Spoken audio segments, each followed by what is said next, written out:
하나의 말씀 한 구절 더 보겠습니다. 출애굽기 23장 14절에서 16절 14절에서 16절 말씀입니다. 출애굽기 23장 14절에서 16절 너는 매년 3번 내게 절기를 지킬지니라.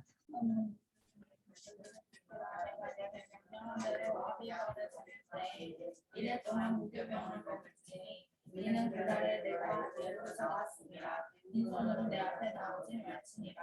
맥추절을 지키라. 이는 내가 수고하여 밭에 뿌린 것으로 첫 열매를 거둡니다. 수장들을 지키라. 이는 내가 수고하여 이룬 것을 연말에 밭에서부터 거두어 저장합니다. 아멘. 네, 오늘은 맥추절 절기로 감사 예배를 드리는 또 주일입니다. 오늘 제목의 말씀은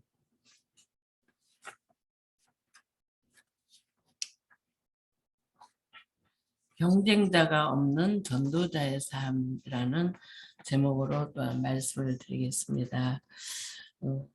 제가 지난주 월화수 2박 3일 동안 저기 그 설악 그 울산 바우 그 있는 그 거기에 거기서 이제 그 전국 목회자 부부 그 여름 수양회가 있었습니다. 그래서 거기를 다녀왔는데요. 제가 거기를 리조트이기 때문에 막 이렇게 집회 장소니 숙소니 막 식사하는 데를 다니려면 막 걸음을 많이 걸어야 돼요. 그래서 거의 아예 갈 생각을 못 하고 있었는데 저기 이현주 주목이 가서 메시지 듣자고 그래서 이제 갔는데 사실은 제가 물론 가고 싶었다기보다는 저기 이현주 주목 메시지 듣게 하려고 어찌하든 간에 메시지는 계속 들을수록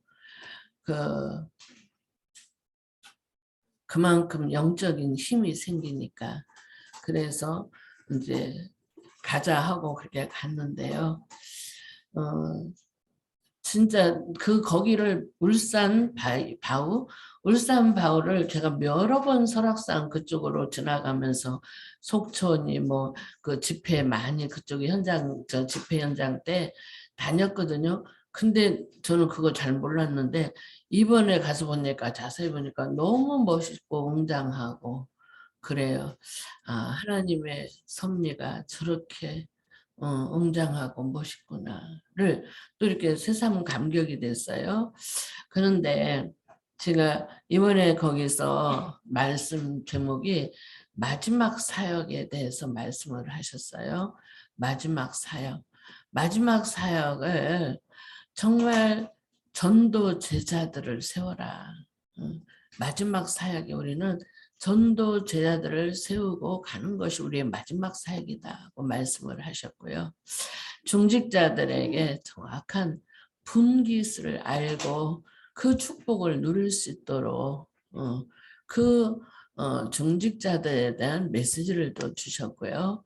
또 렘넌트들에게 정확하게 정말 하나님 뭘 원하시는지 이 렘넌트들을 통해서 하나님이 하시고자 하신 일이 뭔지 그걸 정확하게 길을 알려주라고 이렇게 그런 메시지를 하셨습니다. 저는 그걸 들으면서 참 하나님께 감사했어요. 하나님의 감사하다. 내 인생의 이제 마지막 사역으로 저는 마지막 사역을 가는 거 길이잖아요. 제가. 그런데 이 마지막 사역하는 이 길에 하나님께서 참 말씀의 흐름 속에서 성취되는 응답과 축복에 그 길로 인도하시고 계신다는 것을 이렇게 또 말씀 속에서 확인하면서 감사를 했어요. 제가요, 못 타고 가니까 휠체어 타고 가자고, 휠체어 타자고. 그래서 제가 휠체어 타는 거 싫어하거든요. 여기 동네에서도 그렇지만은 더더구나 집회 같은 데 가서 얼마나 건강 관리를 잘못했으면 저렇게 휠체어를 타고 나타난다. 제 얼굴 아는 사람이 많잖아요. 오랫동안 이 복음 안에 있었으니까. 그러니까는 사람들이 보면은 저거 얼마나 건강 관리를 못했으면 저렇게 휠체어를 타고 나타난다. 그럴까 봐서 요즘에 이제 코로나 때문에 집회 많이 없는 상태인데 그렇게 그래서 제가 그래서도 안 가려고 했는데 휠체어를 타고 안 탈 수가 없었어요. 제가 너무 아파갖고 걷는 게 너무 아파서 그래가지고는 할 수 없이 휠체어를 타고 앉아 있는데 어느 목사님이 저보고 그러는 거예요. 제가 아는 척해서 아이고 얼마나 뭐 이렇게 어디가 이렇게 많이 아프냐고. 그래서 제가 이제 그 이야기를 하면서 아유 내가 부끄러워서 내가 이렇게 휠체어를 안 타려고 했는데 할 수 없이 탔다고. 그러면서 했는데 그 목사님이 저한테 하신 말씀, 그분이 저기 알테스 교수 오수영 목사님인데 그 목사님이 저보고 제가 그 말에 감동됐어요. 목사님, 그분이 1월 달에 저랑 거의 같은 그 기간에 코로나를 아팠거든요. 근데 그분은 엄청 심각했어요. 이 폐가 썩어 들어가는 그 상태로 막 그래갖고 막 병원에 실려가고 여기다가 여기 상처를 보여주면서 여기다가 뭐 호스를 꽂아서 이렇게 폐를 했는데 그게 안 살아나니까 또 이쪽에다가 꽂아갖고 또 그걸 막 하는데 그 말씀 하시는 말씀이 이쪽에 꽂아서도 안 낫고 그냥 가는 사람이 많대요. 죽어가는 사람이. 근데 그래도 감사하게 이쪽에다 꽂았는데 이렇게 회복이 됐다고 그러면서 하신 말씀이 그때 자기가 하나님 앞에 그 휠체어를 타고 있으면서 하나님 내가 이 휠체어를 타고서라도 이 복음만 전할 수 있다면 감사하겠습니다. 그렇게 하나님 앞에 고백 기도를 했다는 거예요. 내가 휠체어를 타고라도 이 복음을 전할 수만 있다면 그 소리에 제가 참 그렇구나. 진짜로 그분은 물론 생을 막 가니 안 가니 하는 상태에서 그런 절박한 마음도 생겼겠지만은 휠체어를 타고서라도 내게 있는 거 내게 주노니 내게 있는 그리스도 이 복음 전하다가 가는 것이 그게 하나님께 영광 돌리는 거 아니냐 그런 생각이 제가 하면서 힘을 얻었어요. 그래 휠체어를 타는 게 자랑은 아니지만은 부끄러움도 아니다. 왜? 진짜 그렇게 해서라도 휠체어를 타고서라도 이 복음을 전할 수 있는 마지막 나의 그 전도자의 길을 간다면은 얼마나 감사하겠나. 제가 그 생각이 바뀌어졌어요. 그렇죠? 근데 왜 이 말씀을 드리느냐. 사실은 오늘 말씀이 경쟁자가 없는 전도자의 삶이라서요. 전도자는 경쟁자가 없다는 거예요. 그러면 이 휠체어를 타는 게 뭐가 그러냐.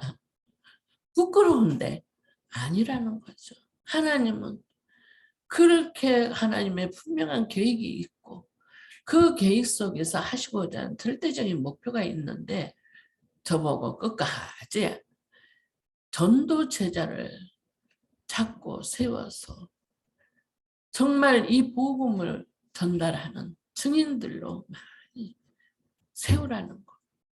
그것을 깨닫게 해주는데 그 일에는 경쟁자가 없다는 거예요. 전도자로서 이 복음을 전하는 전도 제자들을 세워서 이 복음 전하는 그 일에 정말 이 전도자의 삶을 사는 것은 경쟁자가 없다. 누구도 경쟁할 자가 없다는 거예요, 저랑. 그 말씀이 저는 크게 하나님이 주신 은혜로 말씀의 언약으로 제가 이렇게 그 언약을 잡았습니다. 그래서 그러면 어떻게 이런 경쟁자가 없는 전도자의 삶을 살 것인지 오늘 말씀에 393의 기도를 말씀하셨어요. 또 호흡 기도를 말씀하시고 7대 여정 속에서 그 여정을 걷는 그 속에 걷게 되면은 내가 누구냐 전무후무한 존재라는 것이 깨달아진다는 거예요. 내가 전무후무한 존재라는 것이 깨달아진다는 거예요.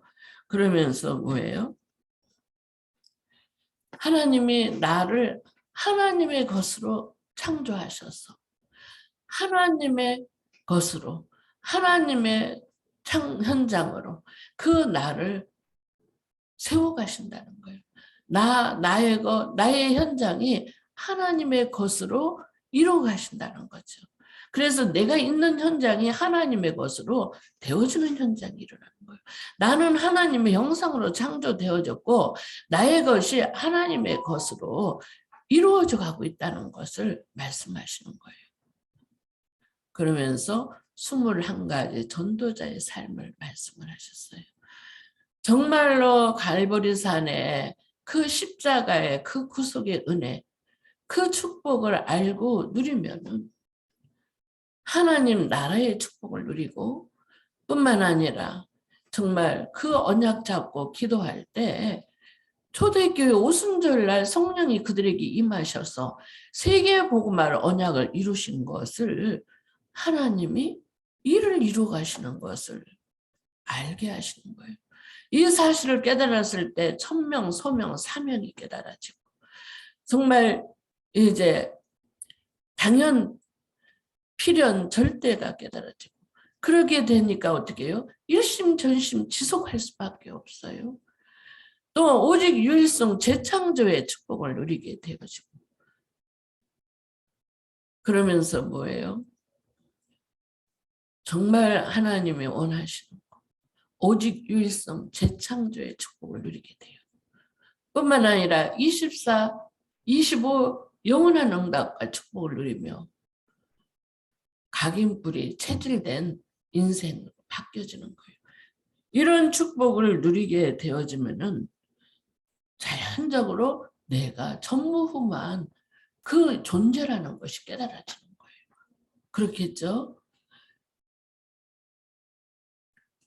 그것이 경쟁자가 없는 전도자의 삶이라는 거죠. 그러면 어떻게 이것을 그렇게 할 수 있느냐? 기도로. 계속 이 말씀 393의 성삼위 하나님 나와 함께 하시고 정말 하나님의 형상으로 창조된 내가 하나님의 영으로 나를 소성케 하시고 하나님의 생기로 내 영을 새롭게 하시고 무한한 생명력으로 성령 충만함 주시고 에덴의 축복을 누리게 하시며 나의 24, 교회 24, 현장 24 속에